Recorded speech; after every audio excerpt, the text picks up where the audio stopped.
Mapagpalang araw sa ating lahat mga idol. So ngayon idol, gagawa tayo ng recipe ito galing pa sa ating mga kapatid na Muslim, no? Yung tinatawag nila na palapa or palapala, basta palapa ata. So ito na yung daon ng sibuyas at saka gata.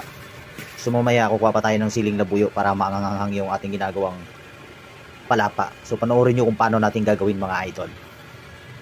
So yun mga idol, ito na yung ating daon ng sibuyas, gata na nyog, saka sili.